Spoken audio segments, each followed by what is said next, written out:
உள்ள அடிக்க வந்து நான் கண்டிப்பாங்க முடிவு பண்ணுவாங்க. பிரச்சனை எல்லாம் வந்துட்டு இருக்கு. சொல்லி விட்டுருக்கு. கடலும் போயிருந்துச்சு நேற்றுக்கு மதியம் என்னோட போட்டு கடலுக்கு போயிருந்துச்சு. கட்சி விட்டு எழுத்துக்கிட்டு இருக்கும்போது ஸ்ரீலங்கா போட்டு ஒன்று வந்து போட்டை அடிச்சு தாத்துட்டாங்க தண்ணிக்குள்ள. அதில் எனக்கு ஒரு 12 லட்சம் ரூபாய்க்கு மேலே லாஸு. அவங்க சொல்லும் போது உங்களால தான் எங்கள் இதே அழிஞ்சிருச்சு, உங்கள் கவர்மெண்ட்னால, காங்கிரஸ் கவர்மெண்ட்னால இப்படி ஆகிப்போச்சு, நீங்கள் எதுக்குடா இங்கே வர்றீங்க அப்படின்னு அடிச்சு இது பண்ணு. நைட்டு 11 வந்து என்ன பண்ணாங்க? வந்து ஒன்னும் கேட்கல. வந்து போட்டுக்கிட்டு அணைஞ்சிட்டீங்கன்னா எங்க இல்லைய இந்த அரசாங்கம் தான் எல்லாத்தையும் எங்களை நாசப்படுத்தி போட்டாங்க. எல்லாம் சலுகையும் கொடுத்து குண்டேன்னு சொல்லி கேட்டு பேசிட்டு திரும்பவும் போட்டுட்டு பாம்பு போட்டாங்க.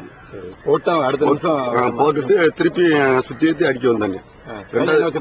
ஒண்ணு இல்ல, பாம்பு தான் வச்சிருந்தாங்க. மொத்தமா நிறைய நிறைய பக்கெட்ல வச்சிருந்தாங்க. ஆமா.